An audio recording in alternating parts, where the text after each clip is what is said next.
My dear friends and professionalist, I am Uday Singh advocate speaking. ನೀವೆಲ್ಲರೂ ಸಹ ನನ್ನ ಚಾನಲ್ ಅನ್ನು ನೋಡ್ತಾ ಇದ್ದೀರಿ ಅಂತ ನಾನು ಅಂದ್ಕೊಂಡಿದ್ದೀನಿ. ಶೇರ್ ಮಾಡಿ, ಲೈಕ್ ಮಾಡಿ, ಕಮೆಂಟ್ ಮಾಡಿ, ಮತ್ತು ನನ್ನ ಚಾನಲ್ಗೆ ಇನ್ನೂ ಯಾರ್ಯಾರು ಸಬ್ಸ್ಕ್ರೈಬ್ ಆಗಿಲ್ಲ ದಯವಿಟ್ಟು ಸಬ್ಸ್ಕ್ರೈಬ್ ಆಗ್ಬೇಕಂತ ಹೇಳಿ ಕೇಳ್ಕೊಳ್ತಾ, ಸೊ ಇವತ್ತು ನಾನು ಇನ್ನೊಂದು ವಿಷಯವಂತ ಇಟ್ಕೊಂಡು ನಿಮ್ಮ ಮುಂದೆ ಬಂದಿದ್ದೀನಿ.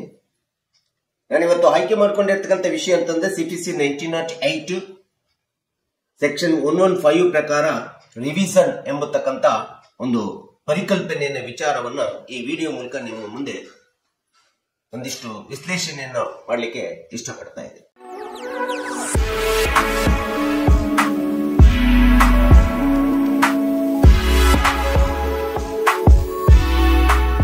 ಸೊ ರಿವಿಷನ್ ಎಂಬತಕ್ಕಂಥ ಕಾನ್ಸೆಪ್ಟ್ ಪರಿಕಲ್ಪನೆ ಇವತ್ತು ಯಾವುದೇ ಒಂದು ಸಿವಿಲ್ ದಾವೆ ಒಳಗಡೆ ಅತಿ ಪ್ರಮುಖವಾದಂತಹ ಪಾತ್ರ ನಿರ್ವಹಣೆಯನ್ನು ಮಾಡ್ತದೆ. ಸೊ ಅಧೀನ ನ್ಯಾಯಾಲಯಗಳು ತಮ್ಮದೇ ಆದಂತ ನ್ಯಾಯಾಂಗದ ಜುರಿಸ್ಡಿಕ್ಷನಲ್ ಪವರ್ ಅಂತೇನಿದೆ, ನ್ಯಾಯಾಂಗದ ಕಾರ್ಯವ್ಯಾಪ್ತಿ ಅಂತೇನಿದೆ, ಆ ನ್ಯಾಯಾಂಗದ ಕಾರ್ಯವ್ಯಾಪ್ತಿಯನ್ನ ಉಲ್ಲಂಘನೆ ಮಾಡಿದವೋ ಇಲ್ಲವೋ ಎಂಬತಕ್ಕಂಥದ್ದನ್ನ ಸೂಪರ್ವೈಸಿಂಗ್ ಮಾಡತಕ್ಕಂತ ಹೈಕೋರ್ಟಿನ ಪವರ್ ಏನಿದೆ, ಹೈಕೋರ್ಟಿನ ಅಥಾರಿಟಿ ಏನಿದೆ, ಇದನ್ನು ನಾವು ರಿವಿಷನ್ ಅಂತೇಳಿ CPC 1908 ಸೆಕ್ಷನ್ 115 ಪ್ರಕಾರ ಹೇಳ್ತಿದೆ. ಯಾಕಂದ್ರೆ ಜಿಲ್ಲಾ ನ್ಯಾಯಾಲಯಗಳಂತೇನಿದಾವೆ ಅಥವಾ ಡಿಸ್ಟ್ರಿಕ್ಟ್ ಕೋರ್ಟ್ಸ್ ಏನಿದಾವೆ, ಈ ಸಬಾರ್ಡಿನೇಟ್ ಕೋರ್ಟ್ಸ್ ಏನಿದಾವೆ, ಹೈಕೋರ್ಟಿನಲ್ಲಿ ಬರ್ತಕ್ಕಂಥ ಎಲ್ಲಾ ಸಬಾರ್ಡಿನೇಟ್ ಕೋರ್ಟ್ಸ್ ಏನಿದಾವೆ, ಈ ಸಬಾರ್ಡಿನೇಟ್ ಕೋರ್ಟ್ಸ್ಗಳು ನ್ಯಾಯಾಂಗದ ಕಾರ್ಯವ್ಯಾಪ್ತಿಯನ್ನ ತಮ್ಮ ನ್ಯಾಯದ ಕಾರ್ಯವ್ಯಾಪ್ತಿ ಇದೆ, ಆ ನ್ಯಾಯಾಂಗದ ಕಾರ್ಯವ್ಯಾಪ್ತಿಯನ್ನ ಮೀರಿ ಯಾವುದೇ ಒಂದು ಕೇಸನ್ನ ಮೊಕದ್ದಮೆಯನ್ನ ವಿಚಾರಣೆ ಮಾಡಲಿಕ್ಕೆ ಬರೋದಿಲ್ಲ ಎಂಬತಕ್ಕಂಥದ್ದನ್ನ ನಾವು ಈ ಒಂದು ಸೂಪರ್ವೈಸರಿ ಪವರ್, ಈ ಒಂದು ಮೇಲ್ವಿಚಾರಣಾ ಅಧಿಕಾರವನ್ನ ಹೈಕೋರ್ಟ್ ಮಾಡ್ತಾ ಇರ್ತದೆ, ಹೈಕೋರ್ಟ್ ಅವಲೋಕನ ಮಾಡ್ತಾ ಇರ್ತದೆ. ಸೊ ಈ ಒಂದು ಪವರ್ ಅನ್ನು ಹೈಕೋರ್ಟಿಗೆ ಕೊಟ್ಟಿದ್ದೀವಿ. ರಿವಿಷನ್ ಎಂಬತಕ್ಕಂಥ ಪವರ್ ಸೆಕ್ಷನ್ 115 ಪ್ರಕಾರ ಸೊ ಹೈಕೋರ್ಟ್ ನಿರ್ವಹಣೆ ಮಾಡ್ತದೆ. ಸೊ ಜುರಿಸ್ಡಿಕ್ಷನಲ್ ಕಾರ್ಯವ್ಯಾಪ್ತಿ ಅಂತ ಏನಿದೆ, ಉದಾಹರಣೆಗೆ ಜುರಿಸ್ಡಿಕ್ಷನಲ್ ಕಾರ್ಯವ್ಯಾಪ್ತಿನ ಉಲ್ಲಂಘನೆ ಮಾಡಬಾರ್ದು, ಆ ಒಂದು ಉಲ್ಲಂಘನೆ ಮಾಡುವಂತ ಅಧಿಕಾರ ಸಬಾರ್ಡಿನೇಟ್ ಕೋರ್ಟ್ಗಳಿಗೆ ಇಲ್ಲ ಅಂತೇಳಿ ರಿವಿಷನ್ ನ ಸೆಕ್ಷನ್ ಸ್ಪಷ್ಟವಾಗಿ ಹೇಳ್ತದೆ. ಆ ಪವರ್ ಹೈಕೋರ್ಟ್ಗೆ ಇದೆ ಅಂತೇಳಿ ಯಾಕೆ ಹೇಳ್ಬೇಕಾಗುತ್ತೆ ಅಂತಂದ್ರೆ, ಒಂದು ದಾವೆಯ ವ್ಯಾಪ್ತಿ ಮತ್ತು ಸೂಟ್ ವ್ಯಾಲ್ಯೂಯೇಷನ್ ಮೌಲ್ಯ ಸೀನಿಯರ್ ಡಿವಿಷನ್ ನಲ್ಲಿ ಇರ್ತದೆ. ಆ ವ್ಯಾಪ್ತಿ ಆ ಕೇಸನ್ನ ಅಲ್ಲೇ ದಾವೆಯಲ್ಲಿ ಆ ಒಂದು ವ್ಯಾಲ್ಯೂಯೇಷನ್ ಪ್ರಾಪರ್ಟಿ ವ್ಯಾಲ್ಯೂಯೇಷನ್ ಪ್ರಕಾರ ಜುರಿಸ್ಡಿಕ್ಷನ್ ಪ್ರಕಾರ ಸೀನಿಯರ್ ಡಿವಿಷನ್ ನಲ್ಲಿ ಹಾಕಬೇಕಾಗುತ್ತೆ. ಸೊ ಆ ದಾವೆ ಒಯ್ದ್ಬಿಟ್ಟು ಒಂದು ವೇಳೆ JMFC ಕೋರ್ಟ್ ನಲ್ಲಿ ಹಾಕಿದಂತ ಸಂದರ್ಭದೊಳಗಡೆ ಅದು ಜುರಿಸ್ಡಿಕ್ಷನಲ್ ವೈಲೇಷನ್ ಆಗ್ತದೆ, ಜುರಿಸ್ಡಿಕ್ಷನಲ್ ಎರರ್ಸ್ ಅಂತೇಳಿ ಕಂಡು ಬರ್ತದೆ. ಹೀಗೆ ಜುರಿಸ್ಡಿಕ್ಷನಲ್ ಎರರ್ಸ್ ಅಧೀನ ನ್ಯಾಯಾಲಯಗಳು ಮಾಡಿದವೋ ಇಲ್ಲವೋ ಎಂಬತಕ್ಕಂಥದ್ದನ್ನ ಸೂಪರ್ವೈಸರಿ ಮಾಡತಕ್ಕಂತ ಒಂದು ಪವರ್ ಏನಿದೆ, ಅಥಾರಿಟಿ ಏನಿದೆ, ಅದನ್ನ ಹೈಕೋರ್ಟಿಗೆ ಕೊಡಲಾಗಿದೆ. ಈ ಹೈಕೋರ್ಟ್ ರಿವಿಷನ್ ಎಂಬತಕ್ಕಂತ ಒಂದು ಅಧಿಕಾರವನ್ನು ಚಲಾಯಿಸತಕ್ಕಂಥದ್ದು ಹೈಕೋರ್ಟಿಗೆ ಕೊಟ್ಟಿದೆ ಅಂತ ನಾವು ಹೇಳಬೇಕಾಗುತ್ತೆ. ಸೊ ಯಾವುದೇ ಒಂದು ಸಿವಿಲ್ ದಾವೆ ಒಳಗಡೆ ನಾವು ಹೈಕೋರ್ಟ್ಗೆ ರಿವಿಷನ್ ಹೋಗಬೇಕಾದ್ರೆ ಅಥವಾ ರಿವಿಷನ್ ಕೇಳ್ಕೊಳ್ಳುವಂತ ಸಂದರ್ಭದಲ್ಲಿ ಅಥವಾ ರಿವಿಷನ್ಗೆ ಅಪ್ಲಿಕೇಶನ್ ಅನ್ನು ಹಾಕುವಂತ ಸಂದರ್ಭದೊಳಗಡೆ ಸೊ ಸಬಾರ್ಡಿನೇಟ್ ಕೋರ್ಟ್ಸ್ ಗಳು ಹೇಳಿರ್ತಕ್ಕಂತ ಜಡ್ಜ್ಮೆಂಟ್ ಡಿಗ್ರಿ ಆರ್ಡರ್ ವಿರುದ್ಧ ಯಾವುದೇ ವಿಧವಾದಂತ ಅಪೀಲ್ ಅನ್ನ ಮಾಡ್ಕೊಂಡಿರಬಾರ್ದು, ಅಪೀಲ್ ಮನವಿ ಇರಬಾರ್ದು. ನಾವು ರಿವಿಷನ್ ಹೋಗೋದಕ್ಕಿಂತ ಮುಂಚೆ ಆ ನಮ್ಮ ಒಂದು ದಾವೆ ಒಳಗಡೆ ಕೊಟ್ಟಿರ್ತಕ್ಕಂಥ ಜಡ್ಜ್ಮೆಂಟ್ ಆರ್ಡರ್ ವಿರುದ್ಧ ನಾವು ಯಾವುದೇ ವಿಧವಾದಂತಹ ಅಪೀಲ್ ಅನ್ನ ಇನ್ನೊಂದು ನ್ಯಾಯಾಲಯದಲ್ಲಿ ಹಾಕೊಳ್ಳದೆ ಇರಬೇಕು.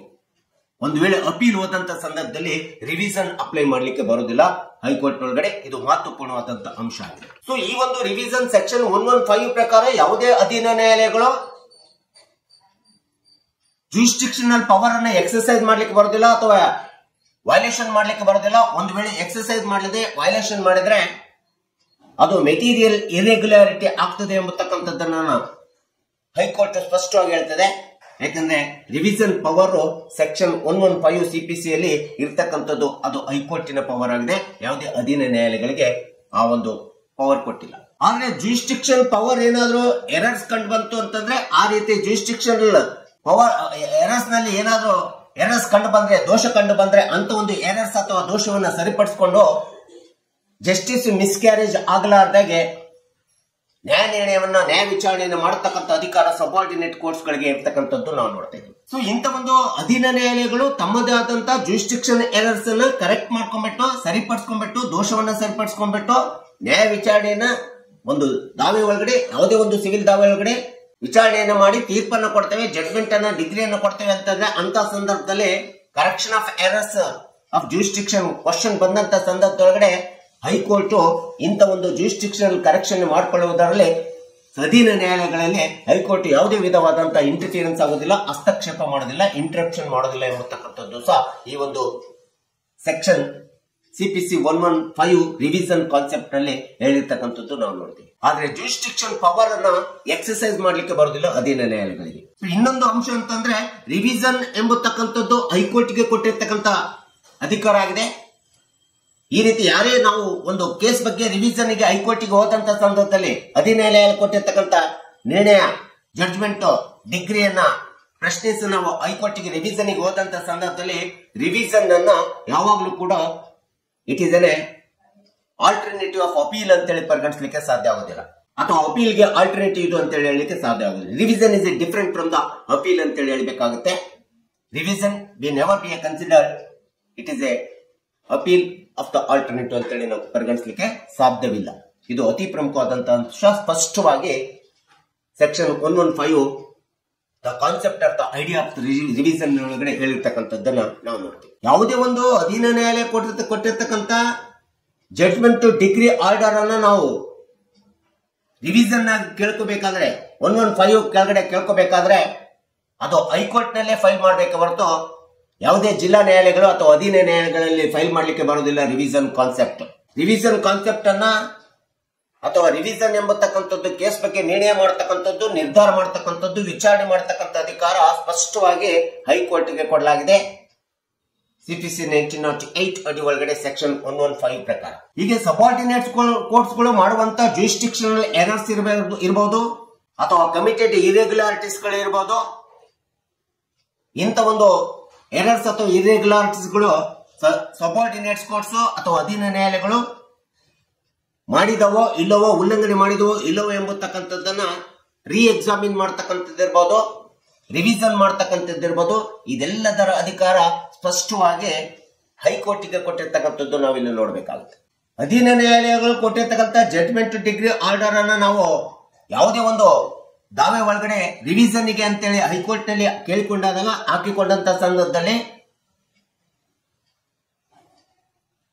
ಆ ಒಂದು ದಾವೆಯ ರಿವಿಷನ್ ಜೂರಿಸ್ಡಿಕ್ಷನಲ್ ಎರರ್ಸ್ ಕಂಡು ಬಂದಿದೆ, ಅದನ್ನ ನಾವು ಹೈಕೋರ್ಟ್ ನಲ್ಲಿ ರಿವಿಷನ್ ಕೇಳ್ಕೊಂಡಂತ ಸಂದರ್ಭದೊಳಗಡೆ ಈ ರೀತಿ ಹಾಕಿಕೊಂಡಾಗ ಹೈಕೋರ್ಟ್ ಅಧೀನ ನ್ಯಾಯಾಲಯಗಳು ಕೊಟ್ಟಿರ್ತಕ್ಕಂಥ ಜಡ್ಜ್ಮೆಂಟ್ ಡಿಗ್ರಿಯನ್ನ ಅಪೇಲ್ಡ್ ಮಾಡಬಹುದು ಅಥವಾ ಅಪೋಲ್ಡ್ ಮಾಡಬಹುದು, ಅಥವಾ ಅದನ್ನ ಡಿಗ್ರಿ ಜಡ್ಜ್ಮೆಂಟ್ ಅನ್ನ ಮಾಡಿಫಿಕೇಶನ್ ಮಾಡಬಹುದು, ಮಾಡಿಫೈ ಮಾಡಬಹುದು.